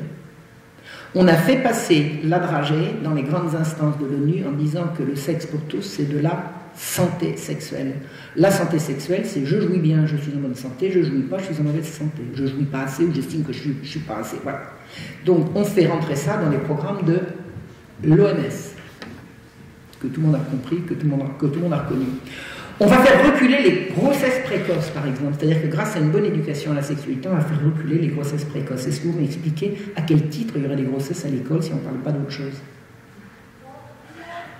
On ne peut pas enseigner aux gosses à lire, écrire, compter et à jouer à des jeux de l'orage. Parce que moi, de mon temps, il n'y avait pas de grossesse précoce. Pourquoi il y en a maintenant? Pourquoi il y en a maintenant? Il n'y a qu'à bannir le sexe à l'école. On prend les gosses de plus en plus jeunes et on leur parle de sexe de plus en plus jeunes. Admettons que vous les preniez de plus en plus jeunes, apprenez-leur à parler d'autre chose et à jouer à autre chose. Et moi j'ai été tout à fait partisan de l'école mixte, hein, parce que je suis partie de cette génération, il fallait que les garçons et les filles soient mélangés. Moi j'en vois ma copie. Hein. J'en vois ma copie. On ne peut pas séparer les jeunes dans les petites classes. Ils se retrouveront à la récré ou ils se retrouveront le mercredi après-midi. Mais elle est mélangée comme ça, en faisant parler de sexe, mais bon, on les rend dingues. On les rend dingues. C'était mauvais l'école de garçons et l'école de filles? Ça a traumatisé qui? Moi j'ai toujours eu des petits camarades garçons, mais pas à l'école, en dehors. Et il y en avait des instances, il y avait le patronage, il y avait le caté, il y avait ceci, il y avait cela. Encore que non, le patronage c'était... le caté c'était les filles d'un côté, les garçons de l'autre. Où est-ce qu'on se retrouvait? Ben, on se retrouvait, moi en mon temps c'était jeudi après-midi, il y avait toutes les activités du loisir de l'après-midi, on se retrouvait entre garçons et filles, mais à l'école c'était pas mixte. C'était pas mixte. Et je me souviens quand j'étais petite, il y avait entre ma cour de récré et la cour de récré des garçons, il y avait une grande porte en métal. Donc il y avait les filles qui jouaient à la marelle, qui jouaient à la balle, qui jouaient à la corde à sauter, et puis à côté, on ne savait pas, on entendait des cris, puis un jour, la grande porte s'est ouverte. Et alors, j'y revois comme si c'était hier. Dans ma cour, les filles elles jouaient à la marelle, à la balle, à la corde à sauter, et de l'autre côté, ils se mettaient sur la figure, ils se cognaient. On ne leur a pas interdit la corde à sauter et la marelle. Hein. Et on n'a pas interdit aux filles de se cogner. Ben, on n'a pas les mêmes jeux, c'est tout. Et à l'époque, on ne violait pas les petites filles dans la cour de récré. Vous voyez ce que je veux dire? Donc, faire reculer les grossesses précoces. Alors, l'éducation à la sexualité pour lutter contre les maladies sexuellement transmissibles, voire plus haut. Si on interdit au monde de parler de sexe et qu'on ne leur donne pas la possibilité d'en parler, il n'y aura pas de maladies sexuellement transmissibles, c'est QFD. Hein. Je veux dire, de mon temps, les mots n'attrapaient pas des maladies sexuellement transmissibles. C'est d'une simplicité biblique. Et il dit, nous avons des objectifs plus généraux qui sont liés aux discriminations et à la lutte contre les violences sexuelles et sexistes. Alors ça, c'est terrible. On veut lutter contre les violences sexuelles et sexistes. Les violences pas sexuelles et sexistes, ça va. Vous vous rendez compte? On veut lutter contre les violences sexuelles et sexistes. On ne peut pas lutter contre la violence tout court. Non, attendez. Si une fille casse la gueule à une autre fille, c'est pas une violence sexiste. Donc ça va. Si un garçon casse la gueule à un autre garçon, c'est pas sexiste. Donc c'est bon. Mais si c'est un garçon... Mais ils sont malades. Lutter contre la violence, il y a qu'à imposer le respect. Et le respect, ça s'impose. Ça ne se discute pas. T'as vu comment tu me parles, toi? Allez, hop. Tu sors. Ah oui, mais... On va l'opprimer, on va le... Enfin bref. La lutte contre les LGBT-phobies. Savez-vous ce que c'est que la biphobie? Avez-vous entendu parler de cette erreur-là? La biphobie. Il y a des gens qui sont biphobes. Mais je l'ai entendu dire. Je l'ai entendu dire. Il faut lutter contre la biphobie. Alors, bi, c'est qui sont à la fois homosexuels et hétérosexuels, c'est-à-dire qu'en fait, ils sont envoilés à vapeur. Et bien, il y a des gens, ils ont des phobies de ces gens-là. Il faut lutter contre cette phobie-là. Et vous allez lutter comment? On va faire des cours pour dire c'est pas bien d'être biphobe. Moi un jour j'ai dit ça. Bah, c'était un colloque avec Judith Reisman précisément où je racontais ce truc-là et je lui ai dit écoutez, il faut que je vous fasse un aveu, je suis biphobe.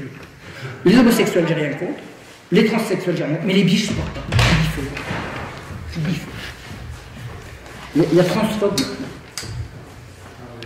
Et alors le dernier truc, c'est probablement le plus grave parce que c'est ce qui passe le plus facilement. On veut lutter pour une meilleure égalité entre les filles et les garçons. Est-ce que vous pouvez me dire à quel titre les filles et les garçons devraient-ils être égaux? Égaux en quoi? C'est pas égaux qu'ils veulent dire, c'est similaire. Ils veulent qu'il n'y ait plus de différence. Il n'y a pas de pire oppression que cette obsession de l'égalité. Je refuse l'égalité. Je vais vous dire, il y a une égalité que je reconnais, c'est l'égalité devant Dieu. Alors ça ne s'adresse qu'à des gens qui croient en Dieu, mais l'égalité devant Dieu, j'y crois. C'est-à-dire, Dieu n'a pas dit, celui-là il a des droits, celui-là il n'en a pas. Je donne la grâce à tout le monde, nous a dit le bon Dieu. C'est moi à ça que je crois. Donc je pense qu'on est égaux devant Dieu. Pour le reste, vive l'inégalité. J'adore l'inégalité. Attendez, moi ce que je mange, je ne l'impose pas à quelqu'un d'autre. Et ce que tu manges, je n'ai pas envie que tu me l'imposes. Donc je mange beaucoup ou je mange moins. Écoutez, l'égalité, ça serait de dire, c'est discriminatoire de donner de la bouillie au bébé et pas au papa. Tout le monde doit être égaux, tout le monde doit manger de la bouillie, ou alors on dit tout le monde doit manger du beefsteak. L'égalité, c'est une tarte à la crème complètement imbécile, manipulatrice et délétère. On n'a pas à être égaux les uns les autres. L'égalité devant Dieu est la seule égalité que je reconnaisse et qui tienne la route. Pourquoi c'est important l'égalité devant Dieu? Parce que c'est la seule égalité qui consiste à dire que à la naissance, rien n'est joué. Et que l'on peut s'améliorer, qu'on peut améliorer son sort. Si on est inégaux devant Dieu, ça veut dire que Dieu a décidé que cela serait comme ci et que cela serait comme ça, et qu'il y a une différence. Alors que l'égalité devant Dieu consiste à dire Dieu a donné la grâce à tout le monde et chacun peut se tirer vers le haut et s'accomplir. Est-ce que c'est clair ce que je dis? Et c'est ça qui a fait la différence entre les catholiques et les protestants au moment de la conquête du Nouveau Monde. Ceux qui disaient c'est joué à la naissance, bon, vous avez des gens, ils sont faits pour être dominés, ils sont faits pour être réduits en esclavage, ils sont faits pour être dominés. Il y a ceux qui disaient non, on est égaux devant Dieu, on a tous droit à notre part de bonheur, d'instruction, voilà. Donc c'est ça fait une différence fondamentale. Et de vouloir que les hommes... attendez, l'égalité femme-homme. Femme-homme, ça vous dit quelque chose? Qui c'est qui dit l'égalité femme-homme? On ne peut pas dire l'égalité entre les hommes et les femmes, parce que ça fait passer les hommes devant. Donc l'égalité, c'est quand les femmes passent les premières. Pourquoi? Ça n'a pas de sens.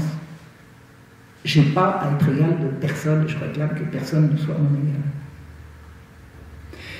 Les droits de machin, les droits des homosexuels, les droits de ceci, pourquoi est-ce que les homosexuels ont des droits spéciaux?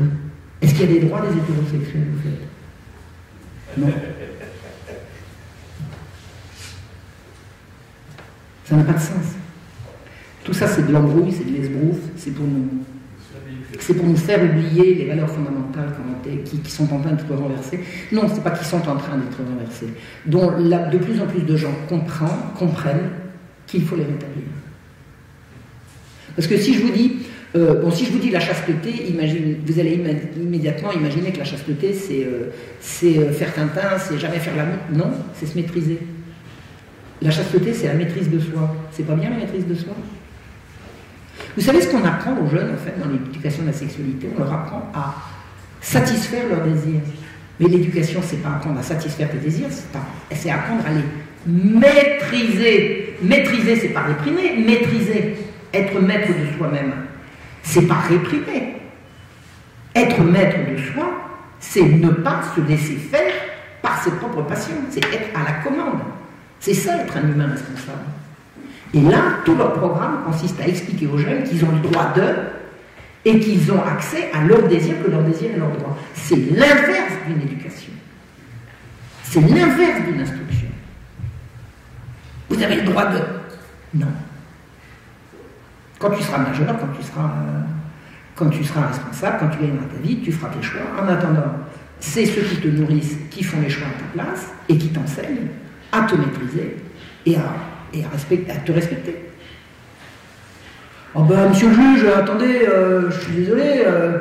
Vous savez, il y a un réfugié, un demandeur d'asile qui a violé dans une piscine, c'était un gars d'origine d'Irak, il a violé dans une piscine à Vienne, en Autriche, un gosse de 10 ans. Il était en train de faire le mariole sur le plongeoir, et puis brusquement, il a eu un brusque désir qui l'a pris, il est sorti dans le couloir des cabines, il a attrapé un gosse de 10 ans, il l'a sodomisé, il est retourné se baigner. Le gosse a hurlé, vous savez, les piscines, c'est extrêmement sonore, donc le gosse a hurlé, personne n'a entendu. Il y a une personne de service qui est passée pour faire le ménage, qui a trouvé ce môme ensanglanté, complètement sous le choc. La police est arrivée, on a mis la main sur le gars, et il a dit, bah écoutez, enfin, je sais pas, moi, j'avais ma trique, ça faisait je sais pas combien de temps, mais il avait bien le droit. Et ces droits sexuels, vous en faites quoi? Attendez, vous vous rendez compte? Alors, il y a eu une enquête de fait, et on lui a dit, mais chez vous en Irak, vous avez le droit? Oh, sûrement pas, chez nous c'est la peine de mort. Ça veut dire que la morale elle est universelle, et que si on décide de la renverser, c'est bien parce qu'il y a un programme qu'on applique. Et tous ces gens qui sont venus de loin et qui commettent des crimes sexuels, c'est parce qu'on les a incités à les commettre. On leur a dit, allez-y, en Occident, les filles elles sont d'accord, les gosses ils adorent ça, etc. On les a intoxiqués. On les a intoxiqués. Et je vous assure que la réflexion du gars, c'est, écoutez, j'avais besoin, quoi. J'étais en train de me baigner brusquement, attendez. Et je vous assure que c'est pas chez lui en Irak qu'on lui a appris ça, qu'il avait le droit. C'est clair. On les a fait venir pour ça. Vous vous souvenez de la scène de collectif d'agression sexuelle à Cologne? Vous vous souvenez de ça? Cologne, c'est une très très belle ville du sud de l'Allemagne. Enfin, je connais un petit peu, c'est une merveille, Cologne. Le soir de la Saint-Sylvestre, c'était en quelle année? C'était en 2018, 2019? Je ne me souviens plus. 2018, je crois. Non, c'était avant. Enfin bon, ça fait, il n'y a pas très longtemps. Tout Cologne est dans la rue. Tout Cologne est dans la rue pour le passage d'une année sur l'autre. Et vous avez des hordes de migrants qui se sont rués sur les femmes, qui les ont agressées. Mais c'est épouvantable. Et la police a dit, minimisé, mais c'est pas vrai, mais vous n'avez pas le droit de dire ça, etc. Mais il y a eu tellement de témoignages, c'était épouvantable. Et on s'est rendu compte que c'était pour la plupart des migrants et qu'ils avaient des petits bouts de papier où on leur avait marqué en arabe, enfin dans leur alphabet, en phonétique, les mots les obscénités qu'il fallait qu'ils disent en allemand. pour aborder les femmes. C'est-à-dire que ce sont des gens qu'on a fait venir pour qu'ils nous agressent. Alors je ne sais pas si c'est dans le trajet qu'on leur a dit ça, ou avant même partir, ou avant d'arriver, mais les gars, ils avaient été briefés pour se ruer sur les femmes allemandes. On ne peut pas être un bon musulman et être anti-chrétien, c'est antinomique, puisque dans l'islam doit protéger le chrétien. Comment est-ce que l'islam s'est propagé à la vitesse d'un cheval au galop, hein? C'est qu'ils arrivaient en disant, alors ils arrivaient dans des sociétés qui étaient sous la domination de l'empire chrétien, byzantin, hein, c'est là-dessus que ça s'est fait. Si vous voulez rester chrétien, on vous protégera mais vous paierez l'impôt. Si vous ne voulez pas payer d'impôt, vous faites musulman. Donc les conversions, ça s'est fait à la vitesse du cheval au galop. Hein. Non. Alors, ceux qui sont restés chrétiens, c'est ceux qui avaient la conviction, qui préféraient payer que de ne plus être chrétiens, mais ils sont restés chrétiens, puisqu'ils y sont encore. Donc, il n'y a pas vraiment prétendre que l'islam veut la destruction de la chrétienté, c'est pas connaître l'histoire. C'est pas connaître l'histoire. Maintenant, c'est vrai que si vous voulez pas payer d'impôts, vous faites musulman. Et l'impôt sur la personne, c'est les chrétiens qui le payent. Voilà. C'est comme ça que la conversion s'est faite si vite. Et c'est comme ça que les musulmans, l'islam s'est propagé sans qu'il y ait une invasion, comment dirais-je, sans qu'il y ait une invasion de population. Ça a été des conversions. Oui, mais alors justement, aujourd'hui, là, au XXe siècle, au XXIe siècle, on voit quand même qu'en Irak, quand l'islam dur est arrivé au pouvoir, aujourd'hui, il y a l'utilisation. L'islam dur, c'est quoi? Vous avez l'islam des origines et vous avez l'islam manipulé par la CIA et les services secrets britanniques. Vous avez un mouvement en France qui s'est appelé le jansénisme et qui a décidé de saper le christianisme de l'intérieur une fois qu'ils ont compris que le protestantisme n'avait pas réussi à venir à bout de Rome. Ils ont dit, nous on viendra à bout de Rome en infiltrant la chrétienté. C'est-à-dire que les jansénistes sont des gens qui ont fait une opposition systématique à la papauté et à tout le dogme catholique depuis l'intérieur. Et j'ai expliqué ça à Youssef Itmidi qui m'a dit, le wahhabisme c'est la même chose pour l'islam. Ce sont des gens qui ont pris une partie de l'islam, qui ont dit on va... Et c'est selon la même logique, c'est-à-dire de faire un islam intolérant comme l'était le jansénisme, hystériquement impossible à suivre, tellement dur, etc. C'est-à-dire que les jansénistes finissaient par provoquer des crimes par l'excès de vertu qu'ils demandaient. Ils demandaient aux gens d'être tellement vertueux, finalement, on disait je fais ce que je veux. Alors qu'une morale chrétienne beaucoup plus modérée, beaucoup plus proche de la réalité des gens, faisait que la morale aurait été respectée. Eh bien, si j'ai bien compris, le wahhabisme, c'est la même chose. C'est-à-dire, on va rendre la morale publique tellement intenable que dès qu'on va avoir l'occasion, on va faire rigoureusement l'inverse. C'est-à-dire que le wahhabisme, pour parler d'une des branches de cet islam hystérique et violent, si vous voulez, c'est le même principe, c'est-à-dire qu'on continue de se prétendre musulman tout en ne reconnaissant pas les vertus de modération, de tolérance, etc. qui sont dans l'islam.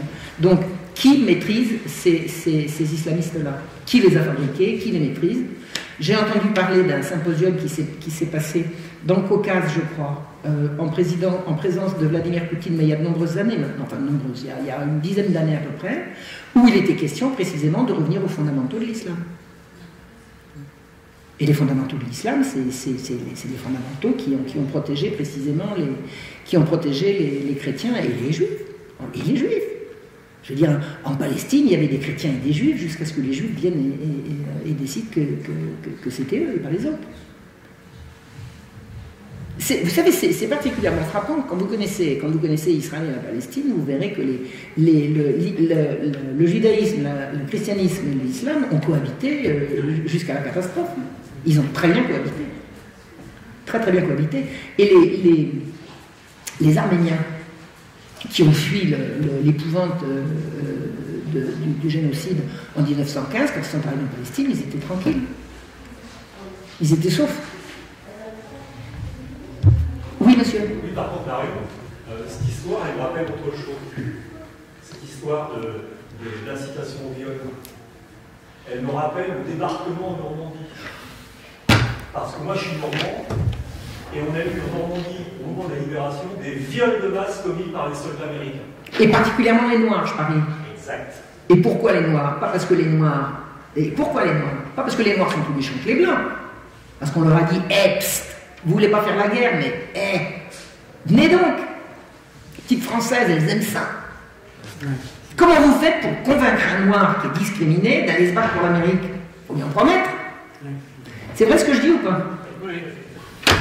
Et vous savez, il y a eu des téléfilms qui ont été faits pour dire « Oh, c'est dégueulasse comment on a accusé les malheureux noirs d'avoir violé les blanches. » Mais attendez, c'est pour les blanches que c'est dégueulasse. Elles ont bel et bien été violées. C'est pas parce que les gars étaient noirs qu'ils les ont violées, c'est parce qu'on les avait incités à le faire pour les convaincre de venir à la guerre. Donc, derrière tous les mensonges, il y a les mensonges, c'est des trucs à tiroir. Hein. Ouais, c'est intéressant ça. Il y a eu effectivement énormément de viols au moment de la libération. Ma mère me le disait pendant l'occupation, on n'avait absolument pas peur des Allemands. Hein. Alors, pour dire qu'elle les aimait, hein, elle ne m'a jamais dit ça. Elle m'a dit qu'elle chantait très bien. Elle m'a dit, ah les salauds, qu'est-ce qu'ils chantent bien. Mais elle me dit, quand on marchait dans la rue, quand on marchait dans la rue à plusieurs copines, on se serrait les coudes, ils descendaient, hein, ils nous laissaient passer. Hein. Donc ils n'en avaient pas peur. Les femmes n'en avaient pas peur. Quand les ricains sont arrivés, c'était autre chose. C'était une autre paire de manches.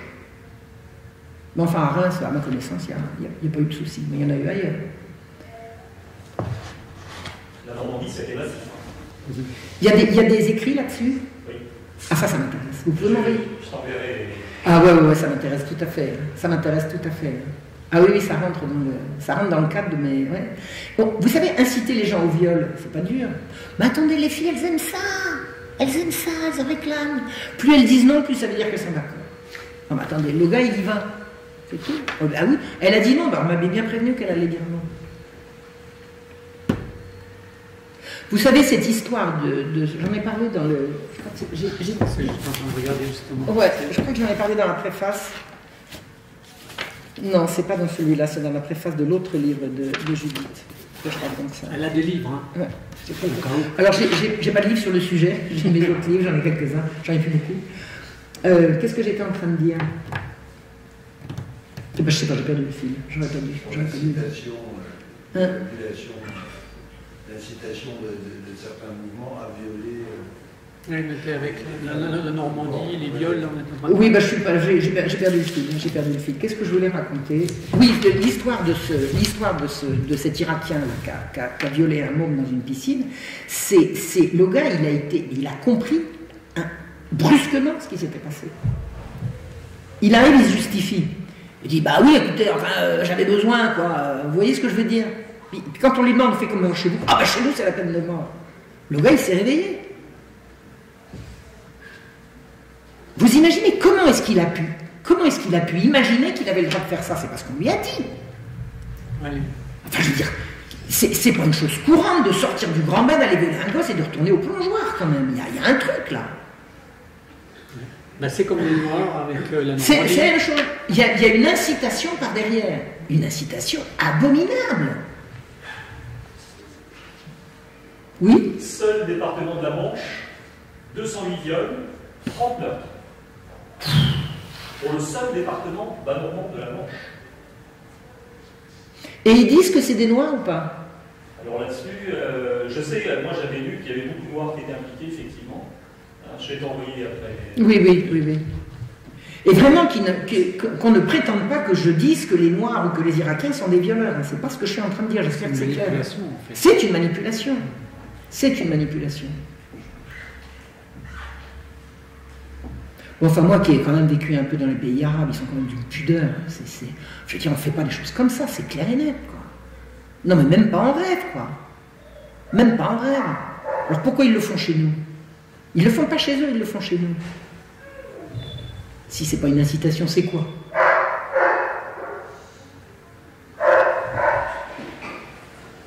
Il y a d'autres questions? Vous dénoncez l'éducation à la sexualité. Est-ce que vous avez vu le dernier reportage sur Arte, Instagram de la foire aux vanités? Non, j'ai pas vu ça. Je regarde plus la télé depuis 10 ans maintenant. Donc non, mais je pourrais aller voir ça. Ça raconte quoi? Moi, il y a quelques années, j'ai écouté Barbara Stiegler, fille de philosophe. Oui. Il disait qu'avec les téléphones, les smartphones, ça provoque le changement de comportement.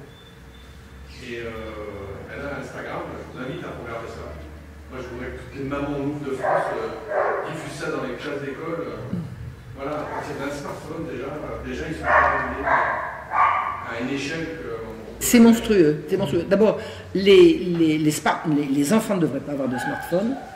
Ceux qui en ont, faudrait mettre déjà tous les filtres. Pardon. Je dis, les enfants ne devraient pas avoir de smartphone parce que le diable se met dans le smartphone. Vous appuyez sur le mauvais bouton, vous avez des scènes de sodomie en long, en large et en couleur. C'est bon. Donc déjà avec le smartphone, si on a avec une utilisation extrêmement limitée avec tous les filtres, et puis moi je vais finir par croire que le danger numéro 1 c'est l'école. C'est l'école. À partir du moment où l'école dit la priorité c'est l'éducation à la sexualité, c'est non. C'est non. Ils disent pas d'école à la maison. Est-ce qu'ils ont le droit d'interdire l'école à la maison? Je suis pas sûr. Ben là, ils ont depuis 2 mois, ils font tout pour plus qu'il y ait d'enseignement à la maison. Ils ont modifié la structure de l'enseignement à domicile. Ça passe maintenant par un droit à obtenir qui verrouille comme ils veulent. Oui, mais ça, est-ce que, voilà, qu'ils essaient, c'est sûr, et qu'ils y arrivent, c'est autre chose. Je pense que, et si c'est pas à la maison, il faut créer des structures parallèles. Je veux dire, danger, l'école est un danger. L'école est un danger. Je me souviens, il y a quelques années, il y avait une petite jeunette qui s'appelait Marion comme moi, ça m'avait frappé, j'en avais pleuré d'écouter ça. Elle était jolie, elle était mignonne, elle était bonne élève, et elle était harcelée à l'école. Un jour, elle s'est pendue. Elle s'est pendue. Pourquoi? Parce qu'elle était harcelée à l'école.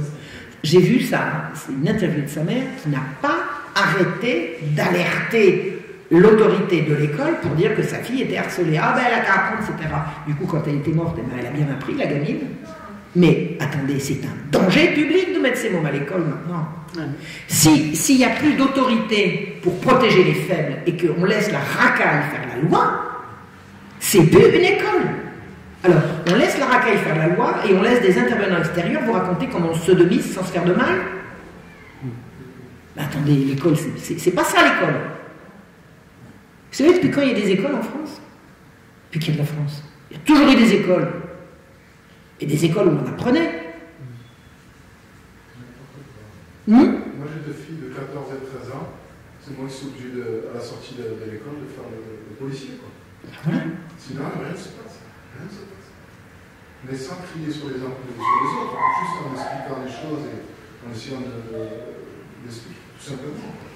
Oui, mais vous savez, expliquer à un gosse qui ne doit pas être violent, s'il n'en a rien à foutre de ce que vous lui avez expliqué, il continuera de l'être. C'est-à-dire qu'au bout d'un moment, l'explication c'est bien joli, mais ça ne remplace pas une limite.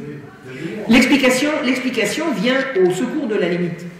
Mais la première chose à poser, c'est la limite. On ne fait pas ça. Après, je t'explique. Mais d'abord, t'arrêtes. Mais peut-être que s'il avait pris une fessée, mais exactement.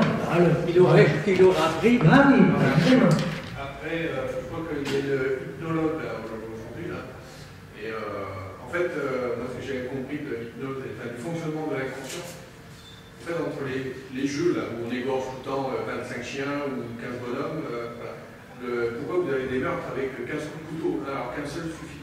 C'est qu'en fait, l'inconscient, lui, après, il ne fait plus de distinguo entre le réel et la virtuelle. Oui. Vous parlez de jeux sur Internet? Mais voilà, mais aussi, quand on donne un smartphone à l'enfant, l'enfant, lui, par rapport à ce qu'il voit, il ne fait plus de distinguo. Ok. Quelle horreur. Vous savez, protéger les enfants, maintenant, c'est la priorité. Alors, t'as pas d'enfant? Non, j'ai pas d'enfant. Mais d'abord, j'ai été une enfant, et puis il y en a suffisamment autour de moi. C'est bon.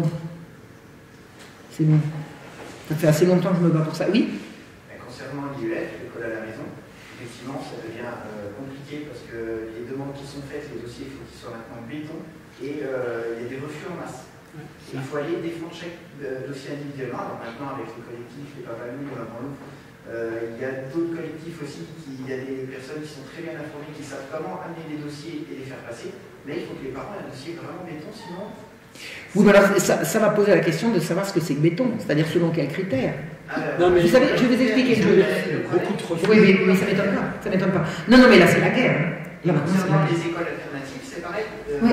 C'est possible de les créer, mais ce sont leurs règles. Et ils viennent contrôler que leurs règles sont bien quand même respectées. Alors, je vais vous poser une question, parce que vous savez que mon truc, moi, c'est l'histoire. Est-ce que vous avez une idée de ce qu'étaient les prérogatives de l'État en matière d'éducation sous l'Ancien Régime, avant la Révolution? Par exemple, sur les programmes, sur les salaires, sur les programmes, par exemple, les programmes d'éducation. Avant la Révolution. Avant 1789. Qui établit les programmes qu'on va apprendre à l'école? Non, il n'existait pas. Il n'y avait pas d'éducation nationale avant la Révolution. C'était le roi qui décidait. Les congrégations, essentiellement. Alors, les congrégations, le roi, ça peut être qui? L'Église. L'Église. Vous avez entendu ma conférence? Les parents. Point. L'alpha et l'oméga de l'éducation, c'est papa, maman. Point. En assemblée générale avec vote à main levée. Le roi ne s'en mêle pas. Le roi parlait de programme. Occupez-vous d'être roi et laissez-nous éduquer nos gosses. Le curé, le coin, vous êtes là pour nous dire le catéchisme, pour nous dire la messe, vous n'allez pas nous élaborer les programmes. C'est les parents qui élaboraient les programmes. Et l'instituteur, ils étaient choisis par les parents qui lui faisaient passer un examen. Alors, pour ce qui concerne le savoir académique de l'instituteur, il y avait le curé, il y avait éventuellement quelqu'un qui avait suffisamment d'instruction pour savoir s'il était bon, mais pour savoir si on allait prendre cet instituteur-là ou un autre, et pour savoir ce qu'il allait enseigner aux enfants, c'est l'assemblée générale des parents. Personne d'autre. C'est la Révolution qui a inventé que l'État devait s'en occuper. Avant, c'était les familles. Et quand la Révolution a voulu inventer un système centralisé depuis le haut et qui envoyait des instituteurs avec des programmes, ils arrivaient, les écoles étaient vides, les parents n'y mettaient pas leurs gosses. L'école à la maison, ça date de cette époque-là. La République envoyait des instituteurs imbus de leur machin, et les héros de la République, etc. Les parents, ils n'en avaient rien à faire, ils savaient ce qu'ils faisaient. Ils retenaient leurs enfants et ils leur faisaient la classe dans les greniers, dans les granges. L'école à la maison, ça date de cette époque-là. Et j'ai vu des lettres indignées d'instituteurs de la République qui disaient « Non mais là, c'est une honte, il faut forcer les parents à mettre leurs enfants à l'école. » Mais les enfants, ils étaient à l'école, des parents. Il n'y avait pas besoin de forcer. Les parents se saignaient pour payer de bons instituteurs à leurs enfants. Et c'est eux qui décidaient des programmes et c'est eux qui choisissaient l'instituteur. Et si l'instituteur ne venait pas, on le renvoyait. Avec indemnité, hein, c'était des contrats en 369 avec bail, machin et tout. Hein, on ne renvoyait pas quelqu'un comme ça. En plus, le roi intervenait dans le traitement des instituteurs en élaborant un salaire minimum, c'est-à-dire qu'on n'avait pas le droit de payer un instituteur au-dessous d'un certain salaire. Donc je dis, les parents se saignaient pour payer l'instituteur, et la communauté villageoise, hein, puisqu'on parle de village, 90% de la population vivait dans le village, était obligée de fournir à l'instituteur une chambre avec un feu, avec un accès à l'eau, avec un accès à l'hygiène, etc., etc. Ça, c'est la seule intervention du roi. Mais il n'allait pas envoyer ses agents pour vérifier que c'était fait ou pas. Hein. Ça coulait de source. Non, mais après, pour moi, ça reste dans une logique. Hein. Quand je dis par le jeu, on peut tous devenir Einstein dans sa dimension, dans sa discipline. Mais si vous avez que des Einstein au bac, qu'est-ce qui se passe? On n'a plus besoin de gouvernement de Macron. Ils sont tous dans le respect, dans la bienveillance et tout ça. Et donc, après la Révolution, voilà, l'État a pris en main l'éducation. Moi, ce que je dénonce, c'est pas l'éducation, c'est l'éducastration. L'éducastration, oui. Et donc, pour moi c'est logique. Hein, c'est un nivellement par le bas. C'est le nivellement par le bas. C'est ça l'égalité. Comment voulez-vous que les gens soient égaux si vous décidez que le critère est au sommet? Personne ne va monter.